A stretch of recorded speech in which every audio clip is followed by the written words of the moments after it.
నమస్తే, welcome to Zee Telugu news. నేను శివకుమార్ రుక్కం. దేశీయ స్టాక్ మార్కెట్లు వరుసగా రెండో రోజు లాభాల్లో కొనసాగుతున్నాయి. మరోవైపు బులియన్ మార్కెట్లో నిన్న 6% పెరిగిన గోల్డ్, సిల్వర్ ఈ రోజు మాత్రం ఫ్లాట్గా ట్రేడ్ అవుతుంది. ఇదే అంశంపై మనతో పాటు చర్చించడానికి సిద్ధంగా ఉన్నారు మార్కెట్ ఎక్స్పర్ట్ గురుప్రసాద్ గారు. గురుప్రసాద్ గారు నమస్తే. గురుప్రసాద్ గారు, నా ఆడియో క్లియర్గా ఉందా మీకు? గురుప్రసాద్ గారు, ఈ రోజు మనం కనుక మార్కెట్ చూసుకుంటే కొంత లాభాల్లోనే కనిపించింది. క్లోజింగ్ ఎలా ఉండే ఛాన్స్ ఉందనుకోవచ్చు? క్లోజింగ్ ఈరోజు పాజిటివ్ గానే ఉంటుంది సార్. క్లోజింగ్ ఈరోజు పాజిటివ్ గానే క్లోజ్ అవడానికి అవకాశం ఉంది. ఎందుకంటే మార్కెట్ వచ్చి ఒక పుల్ బ్యాక్ తీసుకునింది. ఆల్మోస్ట్ ఒక లో నుంచి మనం నిన్న లో చూసాము ఎగ్జాక్ట్ గా. ఆ లో నుంచి 262 అనేది ఒక బ్యాండ్. ఆ బ్యాండ్ నుంచి మనకి పుల్ బ్యాక్ వచ్చింది. Hello, audible? Continue. Yes sir, అదే సార్. యాక్చువల్గా వచ్చి 23,262 ఒక, ఎందుకంటే ఆల్రెడీ మనం చెప్పుకున్నాం సార్, బ్యాండ్ వచ్చి 23,000 నుంచి 24,500 range band sir Nifty at present.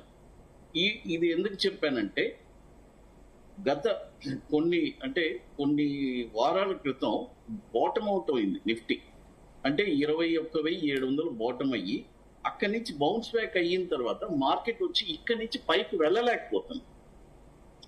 ఏదో ఒక న్యూస్ వచ్చిన తర్వాత మళ్ళీ అక్కడి నుంచి అంటే 24,500 దాకా వెళ్ళగలుగుతుంది, కానీ అక్కడి నుంచి పైకి వెళ్ళలేకపోతుంది. ఎందుకంటే దానికి ప్రధాన కారణం ఏంటంటే ఓవరాల్ గా మార్కెట్ వచ్చి, మన ఇండియన్ మార్కెట్ వచ్చి ఒక సెల్లింగ్ లో, ఆ సెల్లింగ్ లో ఉండబట్టి చాలా మంది, ఎంతో మంది కమెంట్స్ కూడా చేస్తారు, గురుప్రసాద్ గారు ఎప్పుడు సెల్లింగ్ అంటారు.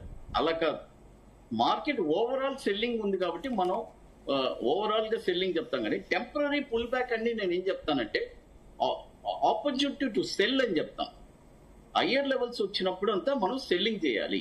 ఇప్పుడు కూడా చూడండి, ఈ రోజు మార్కెట్ ఇప్పుడు 300 పాయింట్లు ప్లస్ అయింది. నెక్స్ట్ 24,100 ఆ రేంజ్ వస్తే మళ్ళీ సెల్లింగ్ ప్రెషర్ వచ్చేస్తుంది.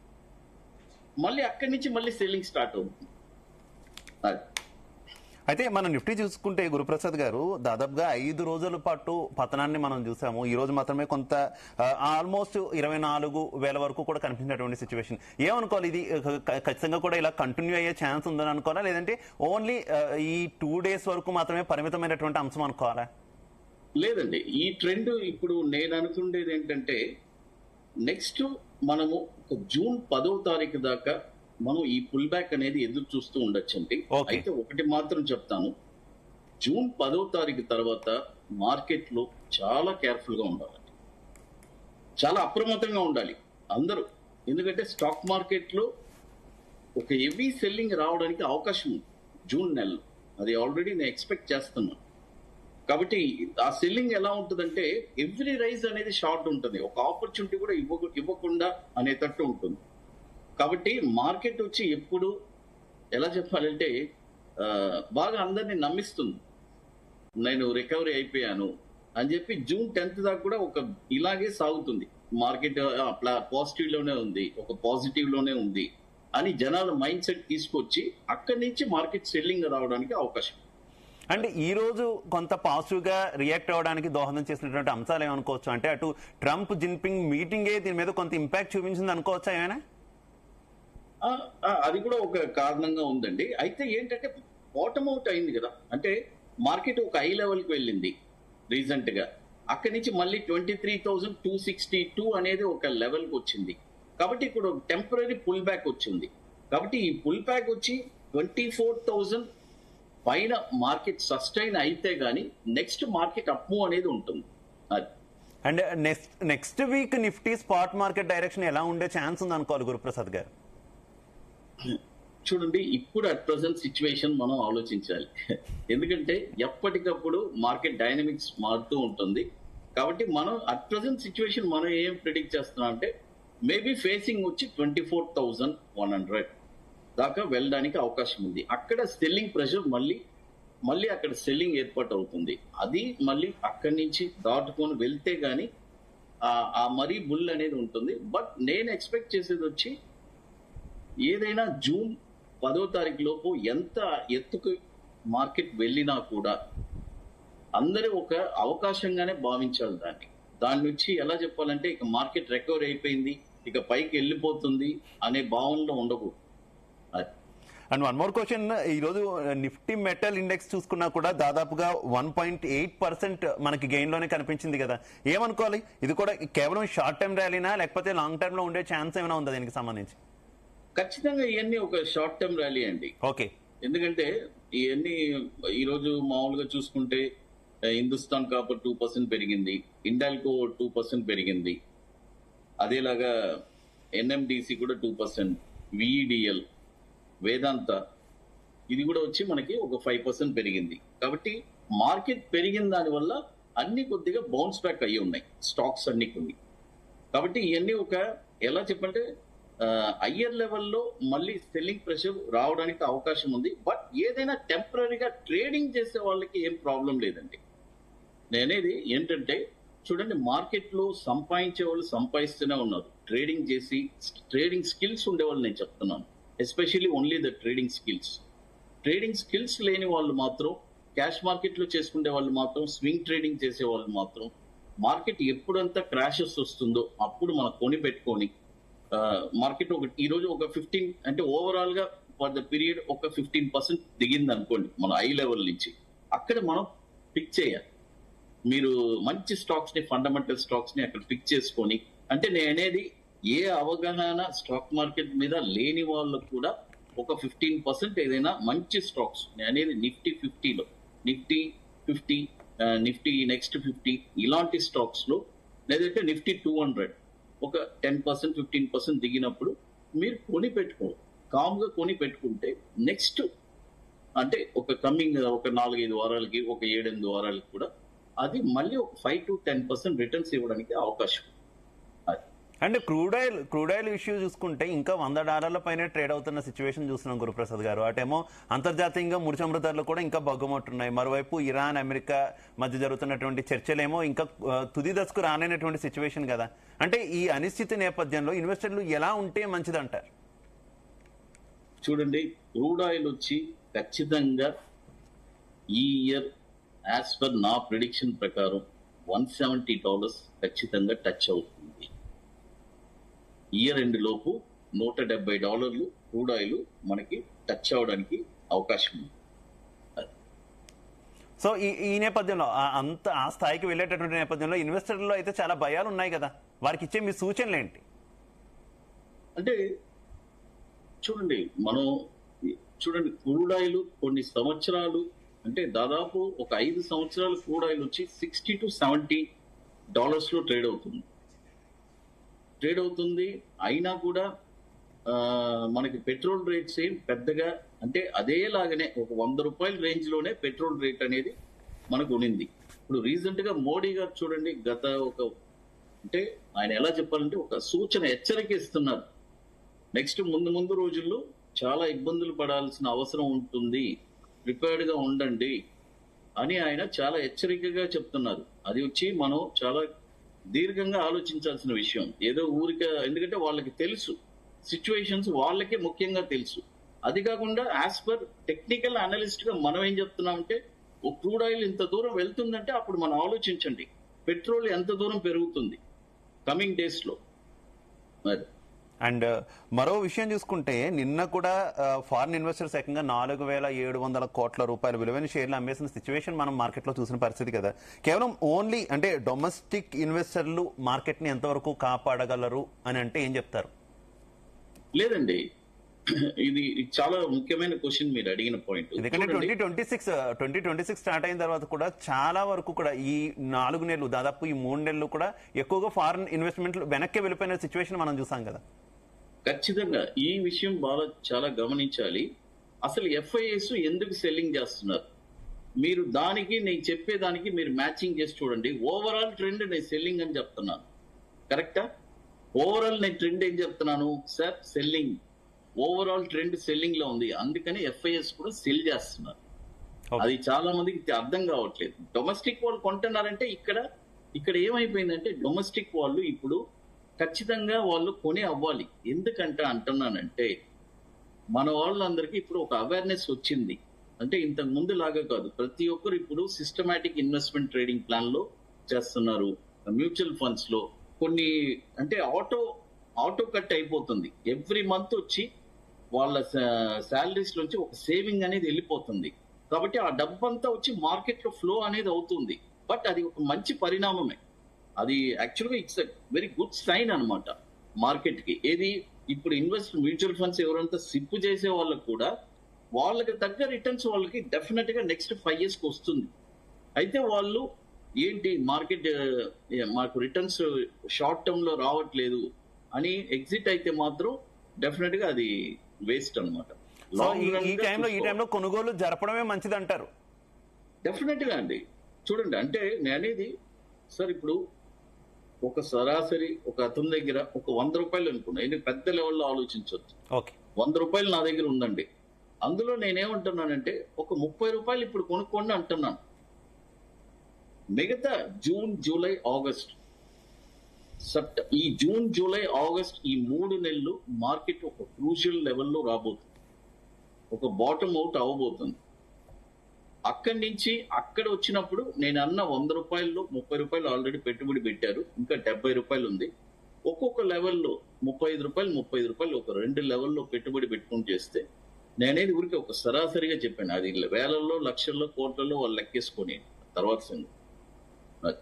అండ్ మరో విషయం చూసుకుంటే, ఇందాక నేను క్రూడ్ ఆయిల్ ధర కూడా చెప్పిన సిచ్యువేషన్, అలాగే ఇప్పుడు రూపాయి వాల్యూ కూడా ఇంకా 95 రూపాయల 75 పైసల దాకా చేరుకున్నటువంటి సిచ్యువేషన్. ఈ నేపథ్యంలో మన కరెంట్ అకౌంట్ లోటు మార్కెట్ ఏం భయపెట్టదంటారా? చూడండి, 1999 లో నేను మార్కెట్ లో ఎంటర్ అయ్యాను. 2002 నుంచే అంటే అసలు మార్కెట్ ఏంటి అనేది గ్రహించడం మొదలు పెట్టాము.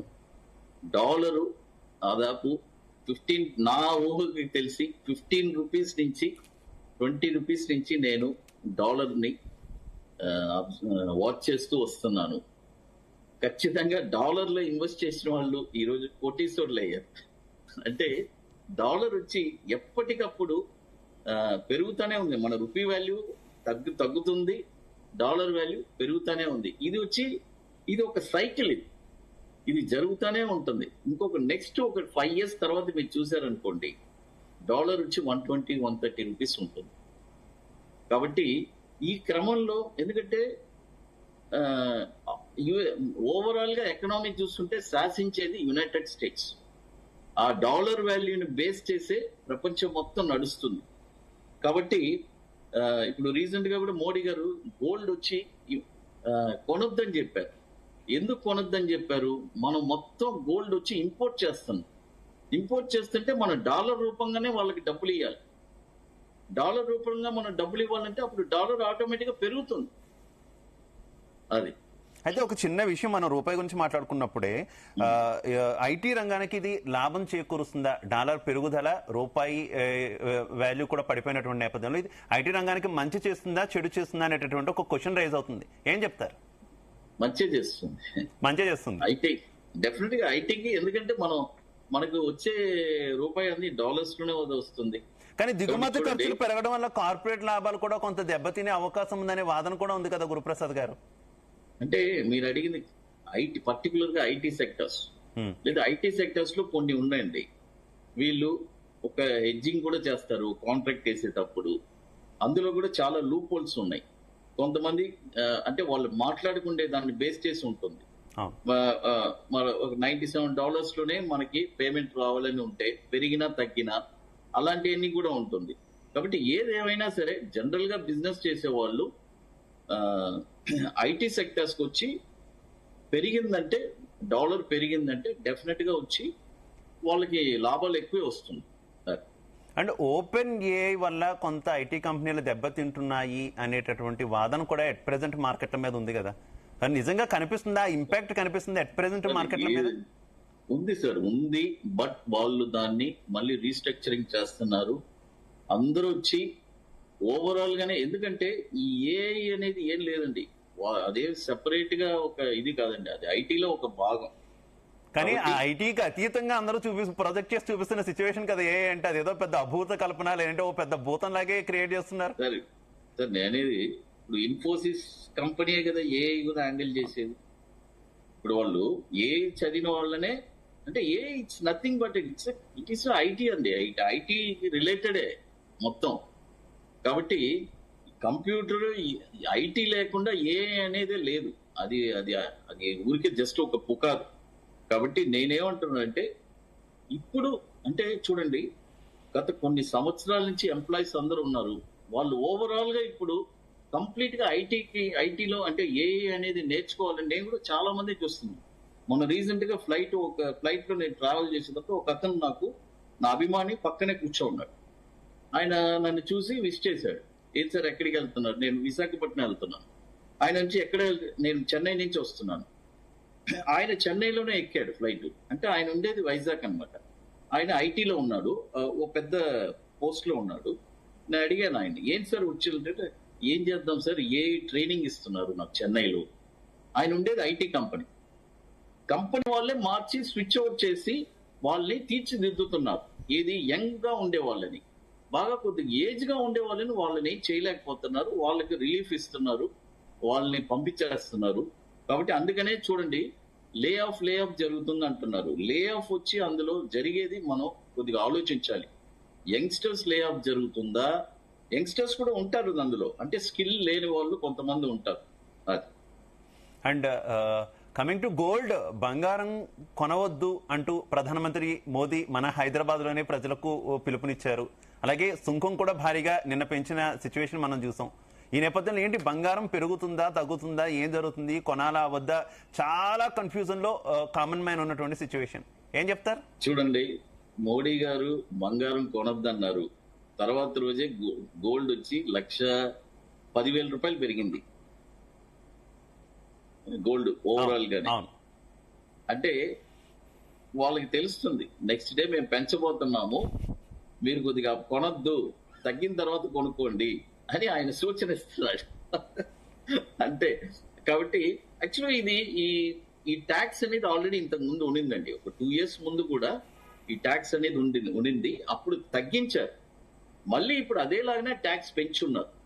అంతేగాని ఓవరాల్ గా పెద్దగా ఏం పెంచలేదు. ప్రీవియస్ గా ఉన్న ట్యాక్సే కొద్దిగా పెంచున్నారు. అది తర్వాత కొనద్దు అన్న దానికి ఉద్దేశం ఏంటంటే ఇంకోటి కూడా అదే చెప్పాను కదా ఇందాక, డాలర్ రూపంగానే మనం గోల్డ్ కొంటున్నాము. మనం గోల్డ్ రిజర్వ్ చేసేటప్పుడు కంప్లీట్ గా డాలర్స్ లో పే చేస్తున్నాం. డాలర్స్ లో పే చేసేటప్పుడు ఏమవుతుందంటే ఇక్కడ మనకి రూపాయి విలువ తగ్గుతుంది. అందరూ అంటే ప్రతి కంట్రీ కూడా. కాబట్టి అందుకనే ఇప్పుడు ఏమంటున్నారంటే మోడీ గారు, మార్కెట్ సిచ్యువేషన్, యుద్ధాలు ఇవన్నీ చాలా ఉన్నాయి కాబట్టి అవసరాన్ని బట్టి కొనుక్కోండి, అంతవరకే కానీ ఇన్వెస్ట్మెంట్ గా చేయబాకండి. మీరు అంటే ఇప్పుడు ఎవరి దగ్గర ₹1 కోటి ఉంది, వెళ్ళి ఊరికే ఒక బంగారం కొనాలని అనుకుంటున్నారు, అలా కొనబాకండి అని అంటున్నారు. ఎందుకంటే డిమాండ్ అనేది క్రియేట్ చేయొద్దు అని అంటున్నారు. అండ్ ఇంపోర్ట్ డ్యూటీ కూడా పెంచినటువంటి నేపథ్యంలో ఈ గోల్డ్ రిలేటెడ్ స్టాక్స్ ఏవైతే ఉంటాయో వాటి సిచ్యువేషన్ ఏంటి, వాటి విషయంలో ఎలాంటి జాగ్రత్తలు తీసుకోవాలి, ఆల్రెడీ కొన్న వాళ్ళ పరిస్థితి ఏంటి అంటే ఏం చెప్తారు? చూడండి, గోల్డ్ అందరూ లాభాల్లోనే ఉన్నారండి. బాగా వినండి, గోల్డ్ వచ్చి లాస్ట్ ఇయర్ ఎంత ఉన్నింది? 70,000. 70,000 ఆ రేంజ్ లో ఉన్నింది. ఈ ఇయర్ గోల్డ్ ఎంత ఎంత ఎంత వెళ్ళింది? 1,94,000కి వెళ్ళింది. అంటే గోల్డ్ వచ్చి దాదాపు 150% గోల్డ్ పెరిగింది. అంటే ఒక ఎలా చెప్పాలంటే మంచి రిటర్న్స్ ఇచ్చింది గోల్డ్. లాస్ట్ ఇయర్ 70,000 కొన్న వాళ్ళు ఈ డబుల్ అయిపోయిందండి. అంటే అంత ముందు నుంచి కొన్న వాళ్ళు పెద్దగా ఏం పెరగల. మీరు పాయింట్ ఆఫ్ చూసారంటే గోల్డ్ 2010 నుంచి 2019 దాకా ఏం పెద్దగా పెరగల. మీరు బాగా లెక్క చూసారంటే 2020 నుంచే పెరగడం మొదలైంది. ఇప్పుడు లాస్ట్ ఇయర్ ఇంకా బాగా పెరిగింది, లాస్ట్ ఇయర్ నుంచి ఇప్పుడు. కాబట్టి నెక్స్ట్ కమింగ్ డేస్ గోల్డ్ మళ్ళీ పెరిగినా కూడా ఏం పెద్దగా 194,000 అయి వెళ్ళింది. ఇంకేదైనా వెళ్ళినా కూడా ఒక 10,000 20,000 అయి వెళ్ళి మళ్ళీ కూడా డిక్లైన్ రావడానికి అవకాశం ఉంది. ఇక పెద్ద ర్యాలీ మాత్రం గోల్డ్ ఎక్స్పెక్ట్ చేయొద్దు.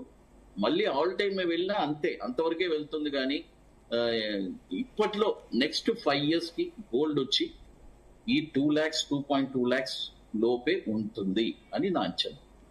అటు మరోవైపు యుఏఈతో మన దేశానికి ఉన్నటువంటి ఆర్థిక ఒప్పందాల ఫలితంగా ఇతర దేశాల కంటే ఒక 1% తక్కువ సుంకంతోనే దుబాయ్ నుంచి మనం బంగారం దిగుమతి చేసుకునే వీలుంది కదండి.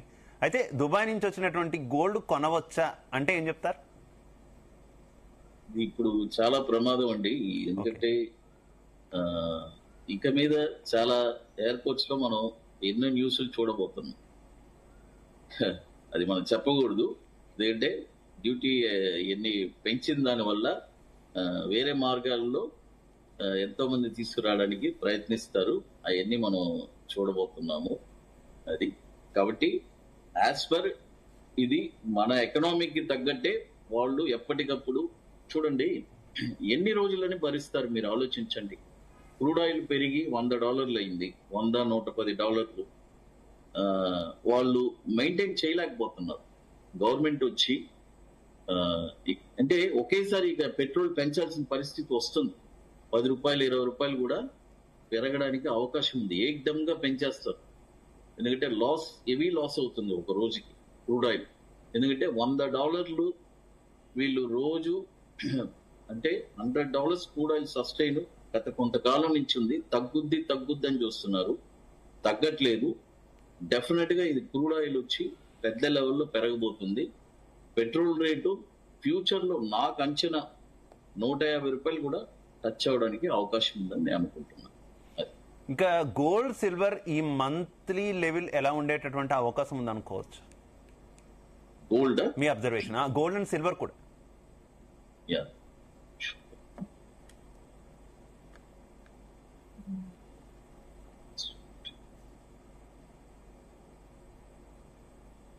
గోల్డ్ వచ్చి యాక్చువల్ గా మనకి ఈ మంత్ వచ్చి యాక్చువల్ గా వచ్చి లెవెల్స్ ఆల్మోస్ట్ మనకి అంటే ఇంకొక 7,000 దాకా పెరగడానికి అవకాశం ఉందండి. మాక్సిమం పెరిగితే గోల్డ్ 169 దాకా కూడా రావడానికి అవకాశం ఉంది. సిల్వర్ వచ్చి 311, 316 దాకా కూడా వెళ్ళడానికి అవకాశం. సో బంగారం అయితే ఇంకొక 7,000 వరకు పెరగచ్చు అంటారు. 170 దాకా కూడా రావడానికి అవకాశం ఉంది. అంటే ఆల్మోస్ట్ బాగా పెరిగింది ఈ మంతే. ఇంకా మరీ ఎక్స్టెండ్ గా ఏదైనా పెరిగితే 165, 170 కూడా రావడానికి అవకాశం. ఓకే, అండ్ అవకాశం వరకే, ఎందుకంటే ఆల్రెడీ పెరిగింది. ఇక స్టాక్ మార్కెట్ ఒడిదుడుకులు ఉన్నటువంటి ఎట్ ప్రెసెంట్ సిచ్యువేషన్ లో ఇన్వెస్టర్లకు మీరు ఎలాంటి సలహాలు సూచనలు ఇస్తారు గురుప్రసాద్ గారు? చూడండి, స్టాక్ మార్కెట్ వచ్చి సముద్రం. ఎప్పటికప్పుడు మనము మన దగ్గర ఎంత మన కెపాసిటీ ఉందో మనం పెట్టుబడి పెట్టుకొని అందులో మనము లాభాలు అనేది ఇమీడియట్ గా రాదు. దాన్ని మనము జాగ్రత్తగా ఎలా లాంగ్ టర్మ్ వ్యూగా అనుకుంటేనే స్టాక్ మార్కెట్. షార్ట్ టర్మ్ లో డబ్బు సంపాదించేద్దాం అనే మైండ్ సెట్ ఉండే వాళ్ళకి ఈ బిజినెస్ పనికిరాదు. అది ఒకటే చెప్పగలం. ఓవరాల్ గా లాంగ్ టర్మ్ గా మైండ్ ఉండే వాళ్ళకి ఎప్పుడు సక్సెస్. ఎందుకంటే ఇందులో చూడండి, స్టాక్ మార్కెట్ ని అందరినీ చాలా నెగటివ్ గా మాట్లాడుతున్నారు. ఒక్క విషయం చెప్తాను, ఏ బిజినెస్ లో డివిడెంట్ ఇస్తారు మీరు ఆలోచించండి. స్టాక్ మార్కెట్ లో మంచి కంపెనీస్ డివిడెంట్స్ ఇస్తున్నాయి. ఏ వ్యాపారంలో డివిడెంట్ ఇస్తారు మీరు ఆలోచించండి. కాబట్టి ఇలాంటి మంచి పొటెన్షియల్ ఉన్న బిజినెస్ ని మనము కరెక్ట్ గా చేస్తే డెఫినెట్ గా మనకి మంచి రిటర్న్స్ వస్తుంది. అండ్ ఫైనల్ గా మీరు ఏమైనా స్టాక్స్ సజెస్ట్ చేస్తారా గురుప్రసాద్ గారు? స్టాక్స్ యా, ఇప్పుడు ఒక చిన్న స్టాక్ ఉందండి. Okay, Vardhman acrylic. అది కావాలంటే మన వాళ్ళు ట్రై చేయొచ్చు. వర్ధమాన్ అక్రిలిక్ 46 రూపీస్ పైన బ్రేక్ అయితే కొనుక్కోవచ్చు. ఓకే, వర్ధమాన్ అక్రిలిక్ 46 రూపీస్ పైన బ్రేక్ అయితే కొనుక్కోవచ్చు. అది వచ్చి 54 రూపీస్, 63 రూపీస్, 77 రూపీస్ దాకా వెళ్ళడానికి అవకాశం ఉంది. ఇంకోటి ధర్మెక్స్ ఒక స్టాక్ ఉంది. ఈ స్టాక్ వచ్చి ఇప్పుడు 4,600 దాకా నడుస్తుంది. ఏదైనా డిప్ వచ్చినా కూడా 4,200, 300 వచ్చినా కొనుక్కోవచ్చు. ఇప్పుడు కొనుక్కోవచ్చు కొద్దిగా. దీని యొక్క టార్గెట్స్ వచ్చి 5,220, 6,280, 7,960 దాకా కూడా వెళ్ళడానికి అవకాశం ఉంది. ఇవన్నీ వచ్చి జస్ట్ ఒక షార్ట్ టర్మ్ కోసం చెప్తున్నాను. అది మళ్ళీ మరొక స్టాక్ వచ్చి సూర్యోదయ ఇది స్టాక్. ఈ స్టాక్ వచ్చి ఇప్పుడు 175 ఉంది. ఈ స్టాక్ కూడా బై చేసుకోవచ్చు. అంటే ఇంకా మళ్ళీ డిప్ వచ్చినా కూడా బై చేయొచ్చు. 160 ఆ రేంజ్. టార్గెట్ వచ్చి 210, 260, 339. మళ్ళీ స్టాప్ లాస్ చెప్తాను వినండి, అది చాలా ఇంపార్టెంట్. ఓకే. సూర్యోదయ స్టాప్ లాస్ వచ్చి 140. అదేలాగా ధర్మెక్స్ స్టాప్ లాస్ వచ్చి 3200.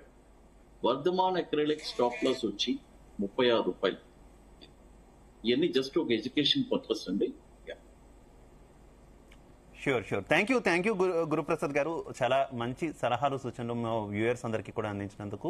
రైట్, ఓవరాల్ గా చూసుకుంటే స్టాక్ మార్కెట్ లో ఇన్వెస్ట్ చేయాలనుకునే వారికి ఖచ్చితంగా కూడా ఇది సరైన సమయమే. కాకపోతే కొత్త వారైనా పాత వారైనా కూడా కొంత ఆచి తూచి ఎక్స్పర్ట్స్ ని అడిగి కొంత ముందుకెళ్తే ఖచ్చితంగా కూడా రిటర్న్స్ బాగుంటాయి. షార్ట్ టర్మ్ లాభాల కంటే కూడా లాంగ్ టర్మ్ లాభాలు ఆశించి ఇలాంటి సమయంలో కనుక ముందుకు వస్తే ఖచ్చితంగా కూడా ప్రాఫిట్స్ ఉంటాయంటూ కూడా గురుప్రసాద్ గారు మనకి సూచనలు ఇస్తున్నటువంటి పరిస్థితి. ఇది వాటి స్పెషల్